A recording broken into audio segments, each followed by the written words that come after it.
How much does fame and fortune cost? That's a question that ate at me for years, and a question that I, unfortunately, found the answer to. Now modest wealth and even minor fame alone are much less costly. You can achieve that from commitment and hard work to something that can be revenue generating. The commitment required is so extreme that it could probably be characterized as an obsession. This can be anything from creating a successful tech startup to making hundreds of YouTube videos of supercars and purple Lamborghinis. The problem is that even modest wealth costs years and years of hard work and commitment. If simple wealth is what you want, I implore you to take that route. Don't make my mistake. Years of hard work and sacrifice for modest wealth wasn't good enough for me.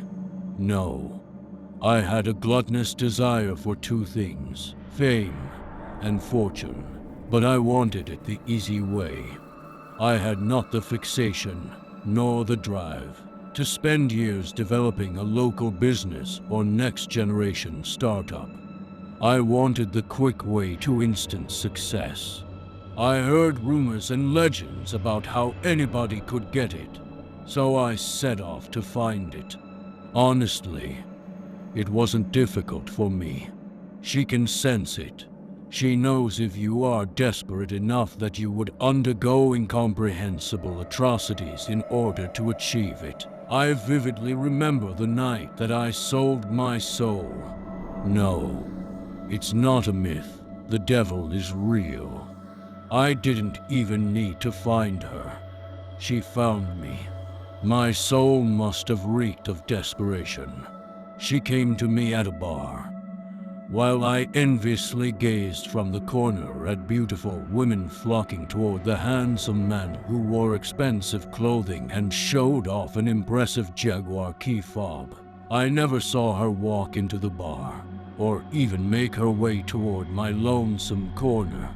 I turned my head, and there she was, the most beautiful woman I have ever seen. The red lights of the bar reflected off her luscious black hair and dark gray eyes. I scrambled for some sort of pickup line, but before any words could make their way to my lips, she leaned in, teasingly, putting her lips just centimeters from mine. "I know what you desire," she whispered, stroking my cheek with her soft fingers. "I know your dreams, and I can give it all to you. I can give you everything, with only a slight pause." I closed the gap. As soon as our lips touched, the bar and people around me faded away in black smoke to be replaced with a new setting. I found myself sitting in a dark movie theater. The dark red seats were empty, other than myself, and the beautiful woman was sitting next to me.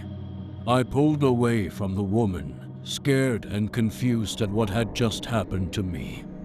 I thought that maybe someone had spiked my beer with some sort of hallucinogenic drug. "Sit down and watch," the beautiful woman said. The lights dimmed and the screen came to life. As the woman had told me to do, I sat down and watched. On the big screen played videos of me, but a very different me. Instead of staring at a broken TV in my studio apartment, I was living my wildest dreams. I was beautiful, I was rich, and I was famous. The videos showed me driving cars far more expensive than the average house, living in an expensive mansion, and walking down the red carpet with two beautiful models by my side. People screamed in joy as I walked down the aisle, shoving papers toward me, begging for an autograph. The video cut off and changed entirely. Now, it showed the real, unkempt me living my disparaging life. The video showed me getting rejected by every girl I had the guts to approach. I saw myself with slumped shoulders, waiting tables for snobs that I hated, and taking long draws from my metal flask in a trashy bathroom. Finally, it showed me utterly alone in my ugly apartment, the only social interactions coming from the cheap prostitutes I could barely afford. I started crying pathetically in the theater, watching the ugly truth of my life filled with self-destructive thoughts and behavior. I looked over at the beautiful woman, who stared at me intently, seemingly enjoying my despair. "Who are you?"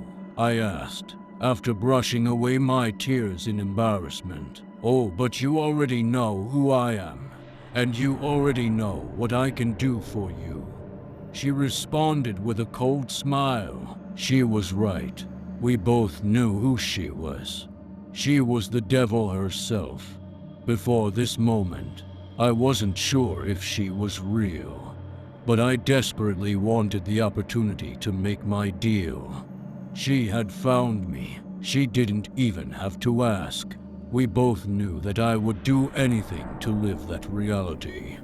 The movie theater disappeared in another wave of black smoke, and I now sat in a black room with multiple video cameras pointed to the center of the room. With very few words, she explained to me what I would have to do in order to obtain that reality of fame and fortune that I so desperately crave.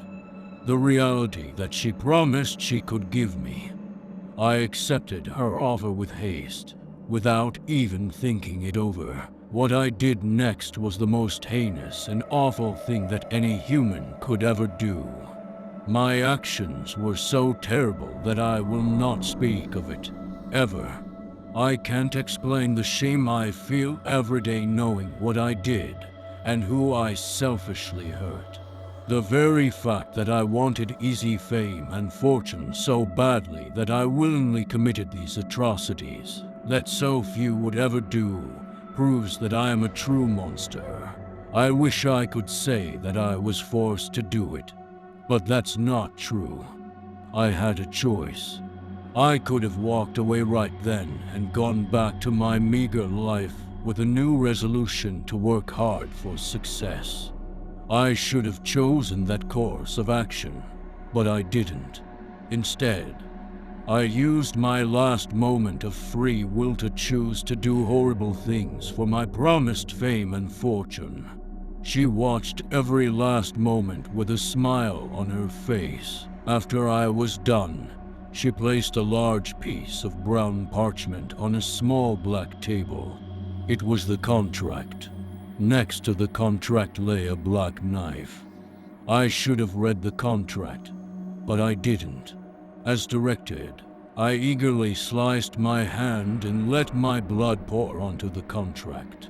The deal was done and the sale was complete. The devil rolled up the contract with a smile on her face, and again the scene faded away in black mist.